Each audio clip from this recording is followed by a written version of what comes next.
Gálatas capítulo 6, versículo 7. Vamos lá, queridos? Acho que está aqui no telão. Não erreis, Deus não se deixa escarnecer, porque tudo o que o homem semear, isso também ceifará. Volta aí para o 7, a gente vai ficar só no 7. Não erreis, Deus não se deixa escarnecer, ou de Deus não se zomba, porque tudo o que o homem semear, isso também ceifará ou colherá. Poder se assentar. Eu comecei a estudar, pastor, sobre semeadura, sobre o que é semear. Você sabia que essa palavra semear, ela é citada como um adjetivo de quem semeia, como um verbo de quem semeou, como um pronome, por 500 vezes na Bíblia. Nós encontramos a palavra semear por 500 vezes na Bíblia. Só que a igreja, ela tem um entendimento muito errado sobre o que é semeadura. Porque, irmãos, escute e preste atenção, porque eu tenho 30 minutos para pregar. Eu quero pregar em 30 minutos e orar por você. Nós estamos vivendo em um contexto de igreja, pastor Júnior, que nós amamos ser semeados, mas odiamos lançar semente. Nós vivemos em um contexto de igreja, queridos, que nós amamos ser servidos, mas odiamos servir. Você perceba que quando alguém convida alguém para um culto profético, a primeira coisa que ela fala é assim: vamos ali na igreja receber de Deus. Então nós criamos a cultura do recebimento, pastor, né? Nós criamos a cultura de que a igreja é um lugar de nós recebermos algo de Deus. Mas a grande pergunta que Deus quer fazer para nós nessa noite é: o que é que vocês trouxeram para mim nessa noite? Porque, queridos, eu escolhi só 5 coisas que nós aprendemos com a semear. E a primeira coisa que eu coloquei aqui foi: quem sabe o que semeia não teme a colheita. Irmãos, nós estamos vivendo a era das doenças emocionais. Eu duvido que você não tenha conhecido alguém que estava em depressão por viver no passado, ou alguém que esteve ansioso por querer viver no futuro. Eu me lembro que no ano de 2017 eu tive uma crise de ansiedade tão forte, eu não tenho vergonha de falar isso, porque foi algo que eu venci. E eu tive uma crise de ansiedade tão forte, pastora Roberta, que eu não conseguia dormir. Eu me lembro que naquele tempo eu reprovei 5 cadeiras do 4º período do curso de Direito que eu fazia, porque eu não conseguia acordar e ir para a aula, porque meu coração começava a palpitar, eu não conseguia dormir, e eu dizia: pai, eu vou morrer, eu vou infartar, eu estou desesperado, eu estou agoniado. E meu pai dizia: você não tem nada. E eu ia para a UPA, ia no médico e fazia ecocardiograma, eletrocardiograma, e não dava nada, e a pressão 12/8, eu não sabia o que era, e o médico falava: esse menino tão jovem, ele não tem problema físico algum. E aí eu fui entender que o meu problema não era na carne, mas na minha alma. Eu estava sofrendo porque eu queria andar em um lugar que eu não podia pisar ainda. Aleluia. Eu estava sofrendo porque eu queria trocar lugar com Deus, e ao invés de viver o presente, aquilo que Ele tinha me permitido viver naquele momento, eu queria viver em um ambiente que só Deus podia pisar, que era o futuro. E olha, eu nunca vi tantas pessoas, porque para que serve a profecia? Consolar, edificar e exortar, são os 3 pilares de uma profecia. Só que hoje nós estamos trocando os profetas por adivinhos.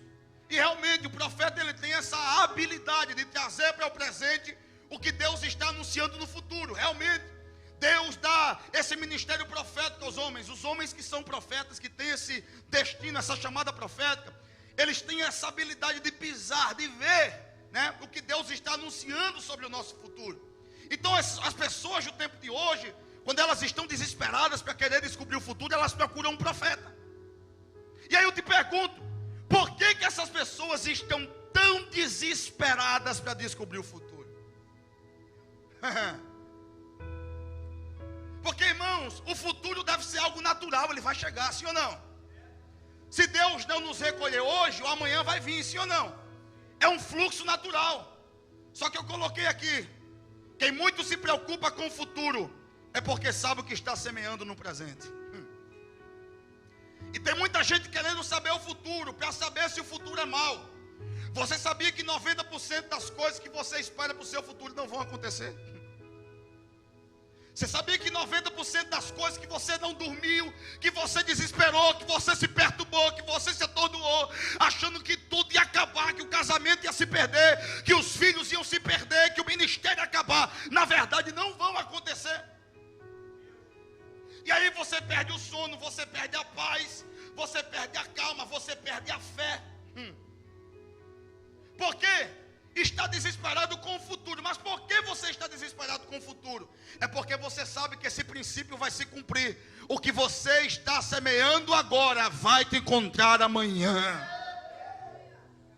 Por isso eu coloquei aqui: quem sabe o que semeia não teme a colheita, pastor. Quem sabe o que está plantando agora não tem medo do amanhã, não se desespera para saber o amanhã, não se preocupa com o amanhã, porque ele sabe que a boa semente lançada agora vai gerar um fruto bom amanhã.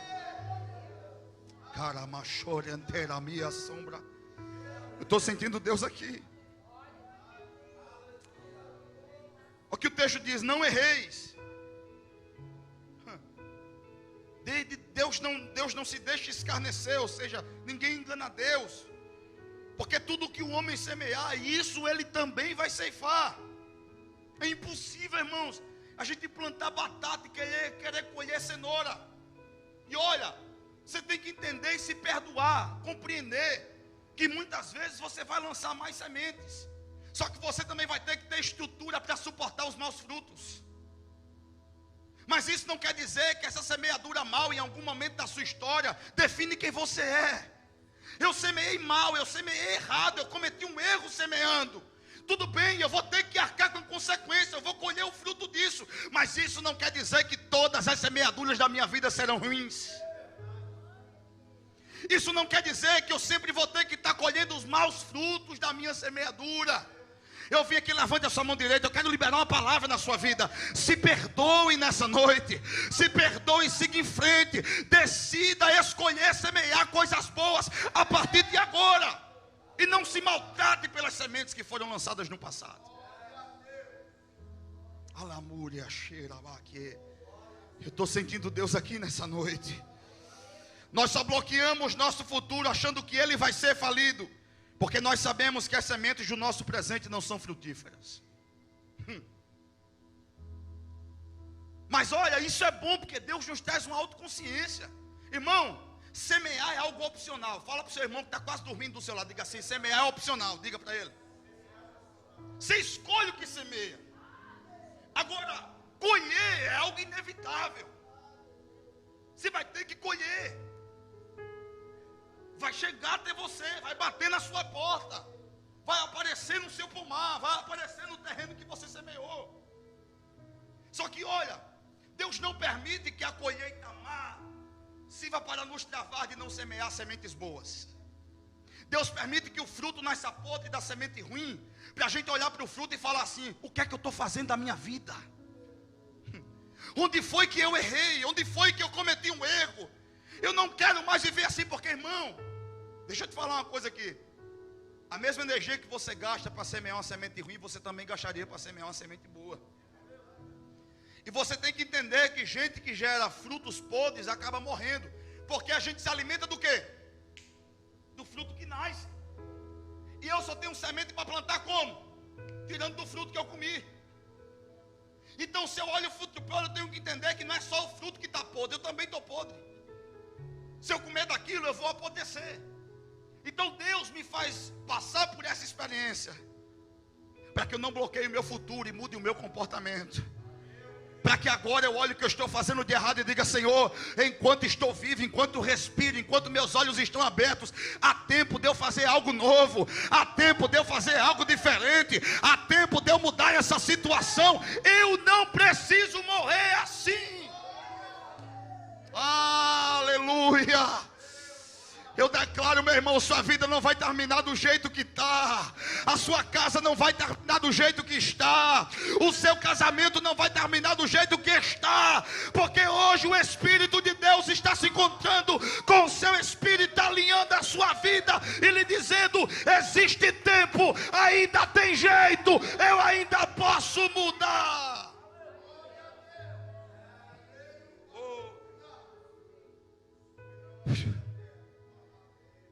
Sabe qual é a segunda coisa que eu aprendo com o ato de semear?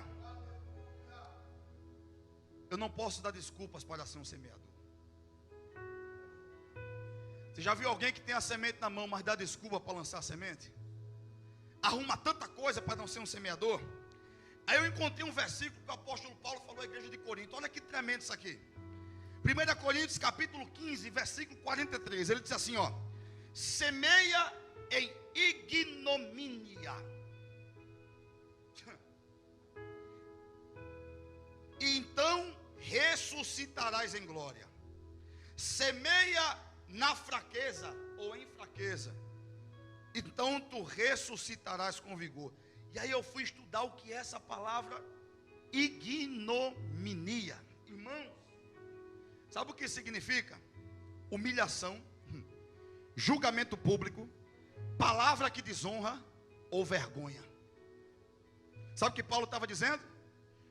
Todas as vezes que você estiver humilhado, julgado, desonrado ou envergonhado, é uma oportunidade perfeita para você lançar a semente.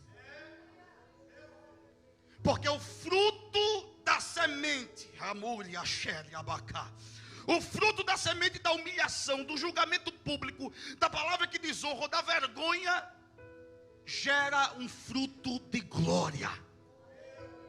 Por isso que o salmista disse: aquele que leva a preciosa semente andando e chorando, voltará com certeza trazendo os seus molhos cheios.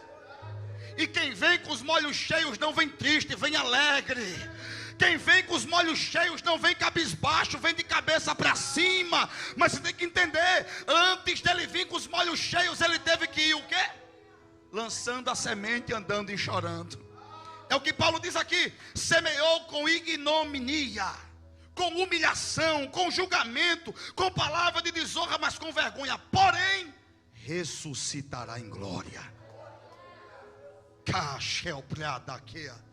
Eu estou sentindo Deus aqui, irmão. Ressuscitará em glória. Sabe o que é isso, irmão?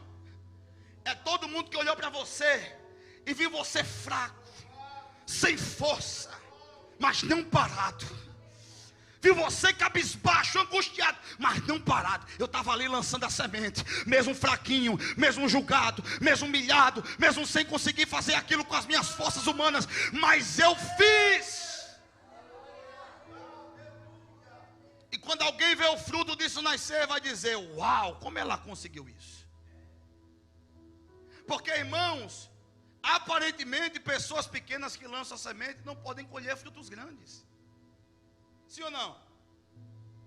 As pessoas testificam o fruto que a gente dá por aquilo que a gente parece ser.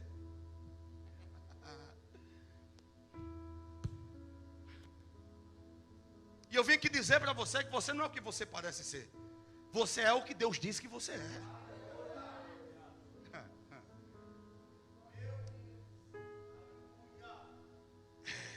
Aleluia. Sabe qual é a maior confusão do reino no meio da igreja? É para que alguns se tornem os primeiros, eles têm que ser os últimos. É para que alguns que querem se tornar os maiores, eles têm que ser os menores.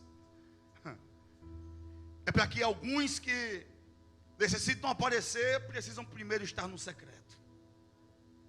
Sabe qual é a maior confusão que a gente tem dentro da gente? É Jesus olhar para os apóstolos e falar assim: vocês são homens sem fé.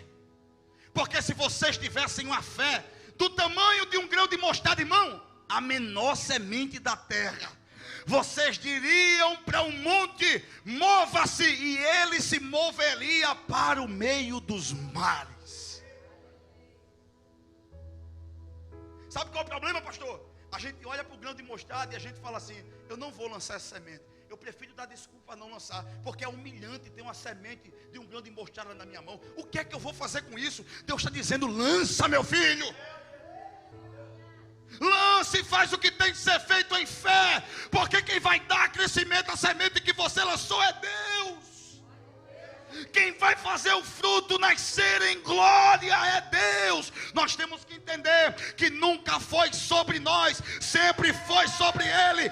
Esse mesmo apóstolo Paulo disse: eu plantei porque Ele me deu a semente, Apolo regou para cuidar, mas foi Deus quem deu o crescimento.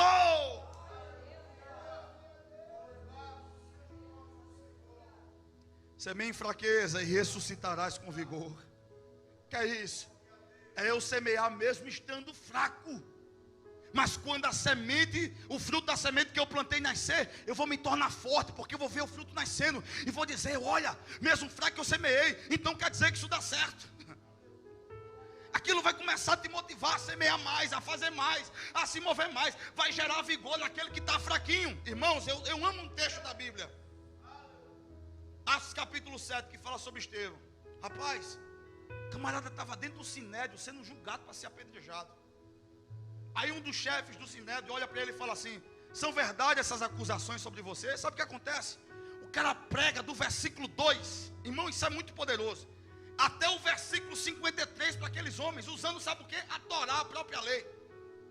Irmão, ele sabia que ia morrer, ele sabia que ia ser apedrejado, mas ele decidiu pregar. Ele não se defendeu da acusação acusando, ele se defendeu da acusação pregando. Ele não se defendeu rebatendo ou retribuindo. Sabe como é que ele revidou? Ele revidou frutificando. Sabe por quê? A árvore não é conhecida pelo que estão falando dela, a árvore é conhecida pelos frutos que ela produz. Alguém pode até olhar para você, não ir com a sua cara, falar o que nem sabe da sua vida, mas olha, o seu fruto vai falar por você. Aonde você passa, o que as pessoas veem de Deus através da sua vida, a palavra que sai da sua boca, o seu casamento, a sua casa, os seus filhos vão falar por você. Então não se atemorize, não se assuste. Karaoke é cheia, amar. Os homens não meiam as árvores, mas elas conhecem os frutos que elas dão. E nós temos que entender isso, queridos. O homem sabia que ia morrer, mas ele decide pregar. Eu não vou responder vocês, a minha vida vai falar por mim. E sabe o que eu acho tremendo? No versículo 59, a Bíblia diz assim, ó: enquanto apedrejavam Estevão, Estevão estava orando. Olhe para o seu irmão e diga assim: meu irmão está fraco. Você não comeu cuscuz hoje não. Diga: meu irmão, vai ter muita gente dizendo para você: não lança a semente, para, desiste. Mas você que tem a semente na mão, você não pode parar. Eu imagino, irmãos, quanto mais a intensidade das pedras aumentavam, mais ele orava em voz alta. Eu vim dizer para alguém aqui: quanto maior for a intensidade da pressão, faça o que Deus te mandou, obedeça a ordem de Deus, vá para o secreto orar, não pare de semear, porque o Deus que te chamou vai honrar a sua fé. Ele disse: Senhor Jesus, recebe o meu espírito. Então caiu de joelhos e bradou: Senhor, não os consideres culpados deste pecado. E tendo dito isso, adormeceu. Quando eu li isso aqui, eu disse: uau, eu preciso entender que a qualidade do terreno em que eu estou não pode me impedir de semear.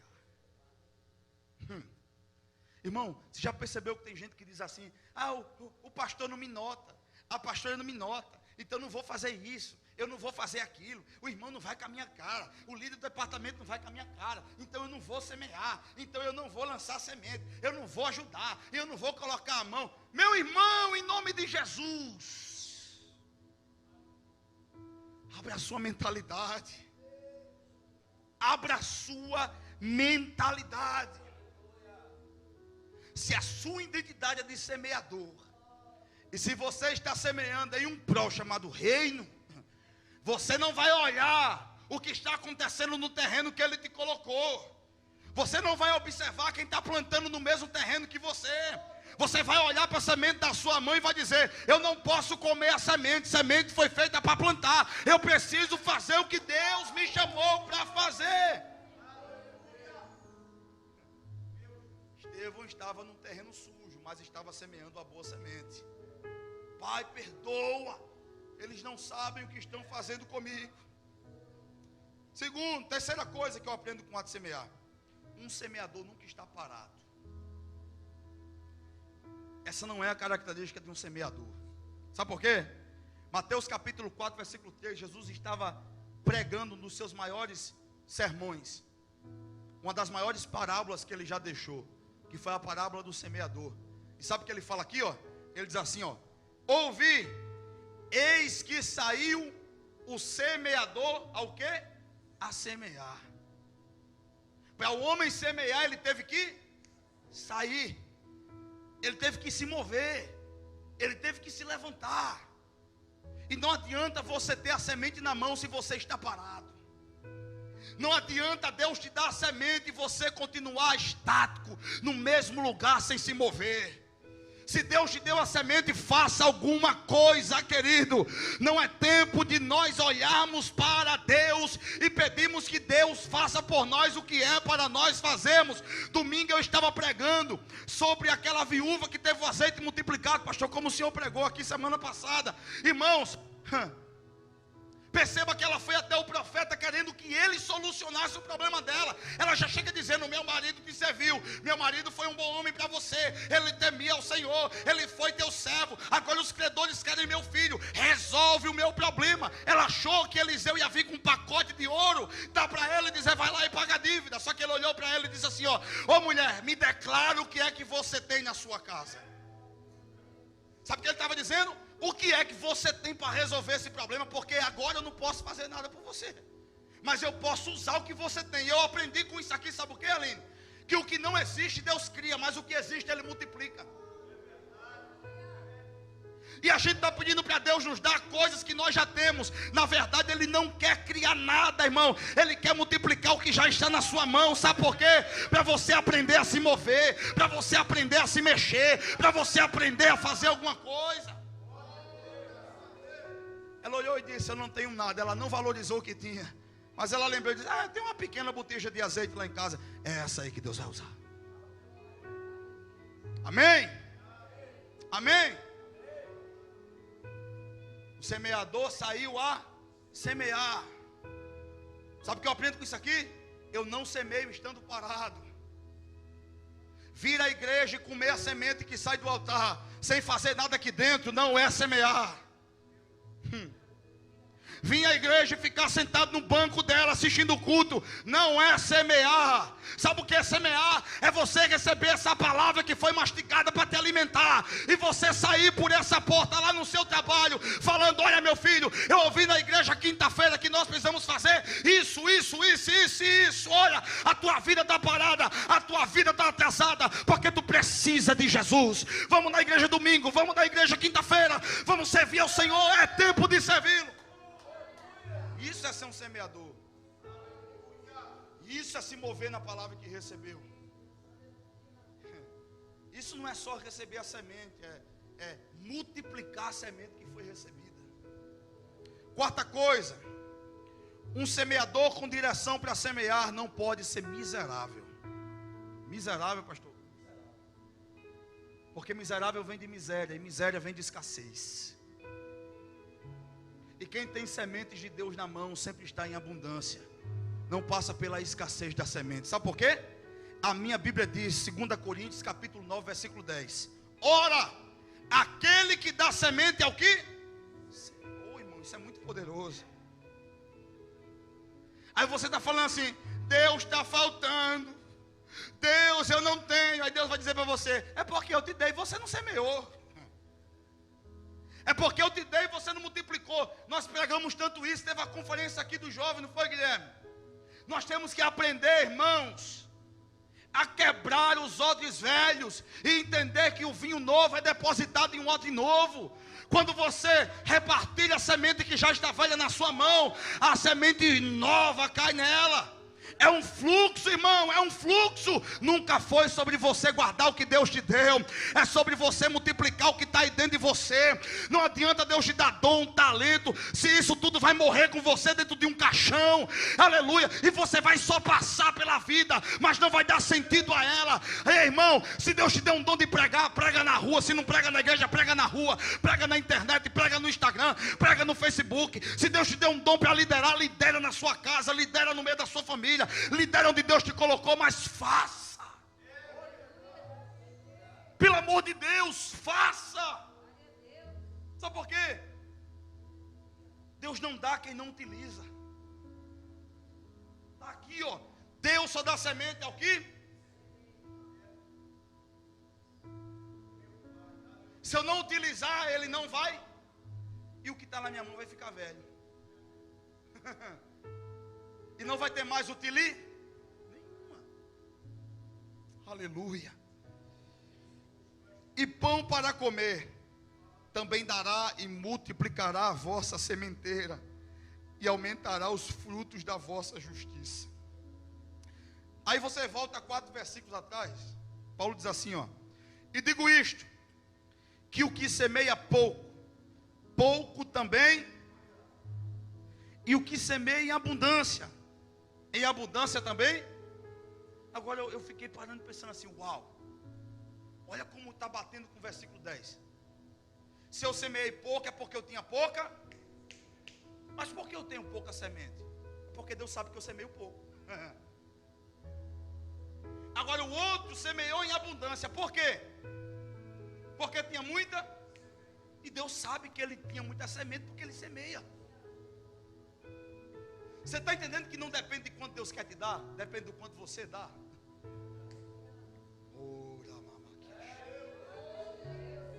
Porque dá, Deus sempre quer dar. Ele dá a semente ao que? Se ele vê que a gente semeia muito, ele vai dar muita semente. Se ele vê que a gente semeia pouco, ele vai dar pouca semente. Sabe por quê? Deus não vai nos dar um fardo que nós não possamos carregar.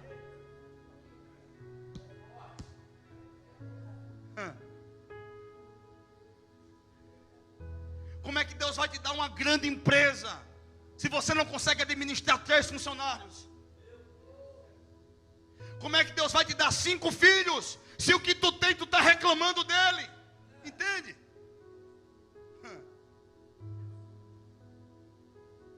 Esses dias eu estava conversando com a Lina, eu disse, minha filha, vamos casar mesmo, vamos se ajeitar aqui mesmo. Sabe por quê? Se eu deixar tu e tu deixar eu, tu vai arrumar alguém mais problemático do que eu, e eu mais problemática do que tu.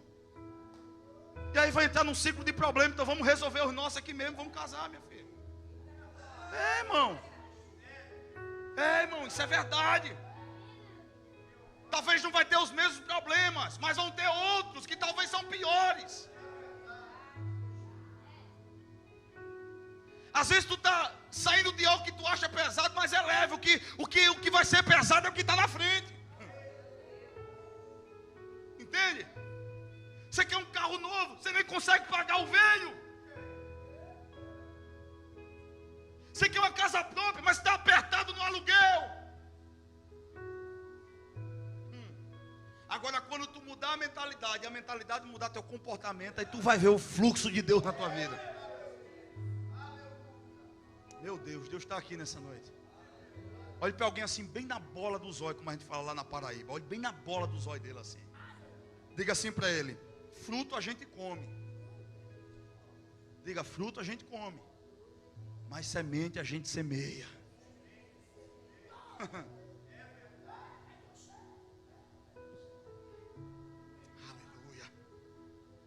E a quinta coisa para nós encerrarmos que eu coloquei aqui. Eu coloquei: aprenda a conhecer o terreno em que você está semeando. A parábola do semeador, Jesus falou algo muito forte, irmãos. Está lá no versículo 7. Eu queria que, se os meninos puderem, pastor Bruno, se eu puder colocar aqui, Marcos capítulo 4, versículo 7. Irmãos, preste atenção no final dessa mensagem aqui, porque isso é muito sério. Marcos capítulo 4, versículo 7. Olha isso aqui, irmão. Jesus estava falando sobre o terreno em que a semente cai. E outra caiu entre espinhos. E crescendo a sufocaram e não deu. Ou seja, se a semente é lançada em um terreno espinhoso, o espinho que está nela mata o fruto que ia ser gerado através da semente. Aí agora Jesus está trazendo uma outra ótica sobre terreno. Ele fala assim, ó. E outra caiu em boa e deu. Aí eu te pergunto, o segredo está na semente ou no terreno que recebe ela?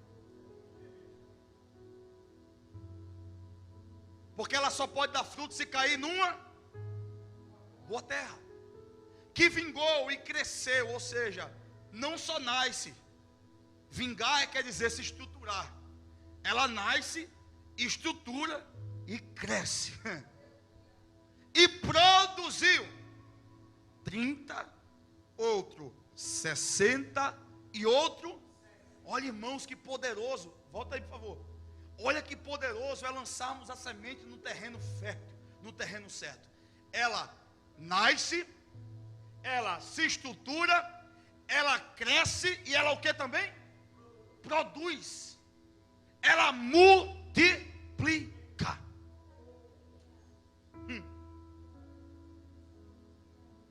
Sabe por que você perdeu muitas sementes que você lançou? É porque o terreno que você lançou era errado. É porque talvez o terreno que você lançou era espinhoso. Porque semente boa em terreno bom, irmão, não tem outra coisa. Dá isso aqui do versículo 8. Dá isso aqui do versículo 8. Se tu investe as sementes do teu casamento de forma certa, não tem outra. Vai nascer, vai estruturar, vai crescer e vai produzir. Se tu aprender a semear de forma certa na vida dos teus filhos, vai nascer, vai estruturar, vai crescer e vai produzir.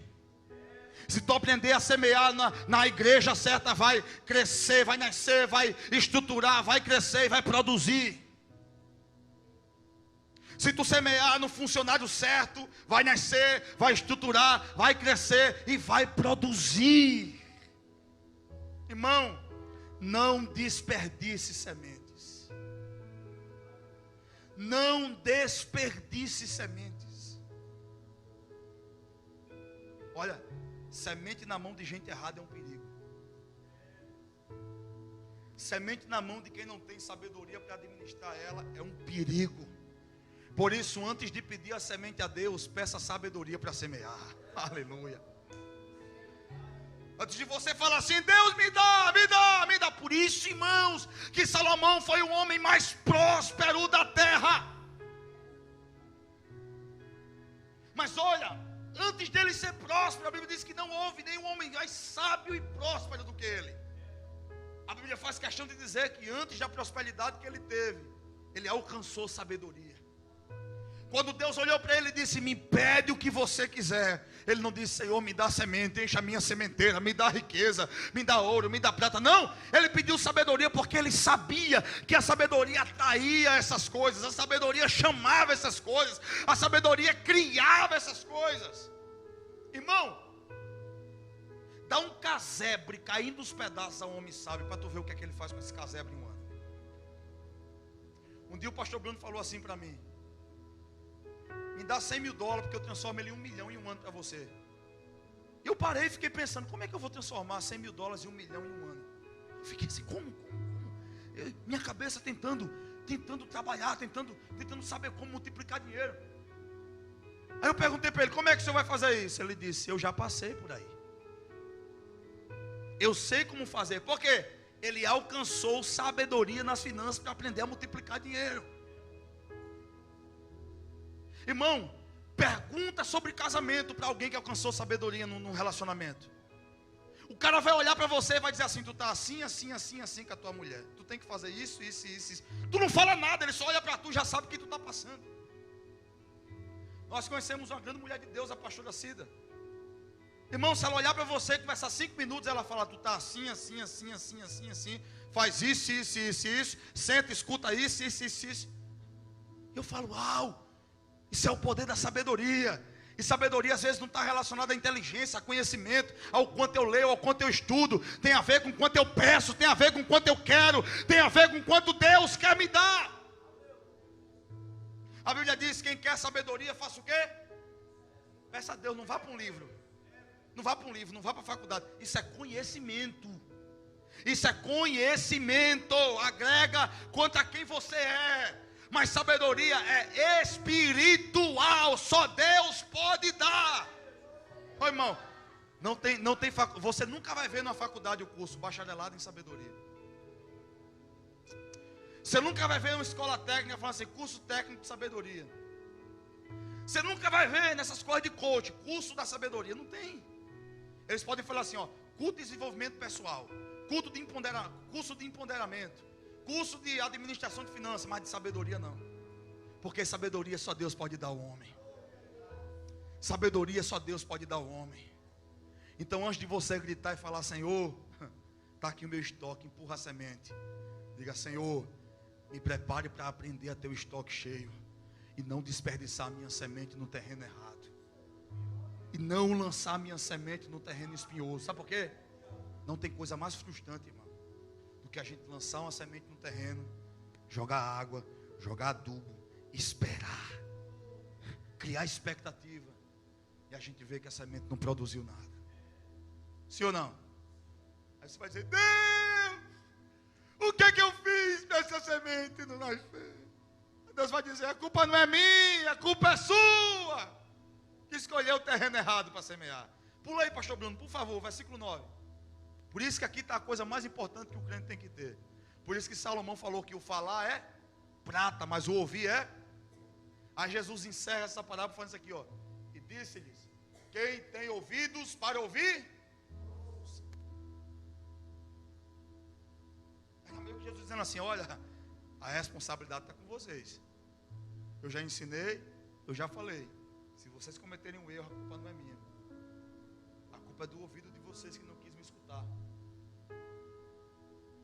Quem é que se arrepende de algo que Deus falou para você não fazer e você fez? Quem é que se arrepende? E você não fez. Eu me arrependo. Muitas vezes Deus mandou eu fazer algo e eu não fiz. Sabe por quê? Eu fiquei pensando no que as pessoas iam achar de mim, no que as pessoas iam falar de mim, no que as pessoas iam achar ao meu respeito. Sabe o que eu deixei de desfrutar? De um fruto delicioso, de um fruto extraordinário, de algo que me faria muito feliz em Deus. Interessante é que também essa é uma das frases emblemáticas da Bíblia, principalmente no Novo Testamento. Jesus falou isso, o apóstolo Paulo disse isso, Pedro disse isso. Quem tem ouvidos para ouvir, ouça. Irmão, como a Bíblia nos alerta a ouvir. Mas sabe o que é o problema? A gente vive na geração que quer falar. Eu conheço gente que fica com raiva se não deixar ele pregar. Eu conheço gente que sai da igreja porque não prega. Mas olha, você nunca vai ter autoridade para falar para ninguém se você não sentar para ouvir. E deixa eu te falar, sempre quem ouve está mais preparado do que aquele que fala. Eu estou aqui pregando para você, eu quase não guardo nada que eu estou falando, que é como uma fonte que vai saindo, e eu não consigo memorizar. Mas você está aí embaixo, talvez está escrevendo, talvez está ouvindo, talvez já tenha uma percepção do que eu falei que eu não vou ter.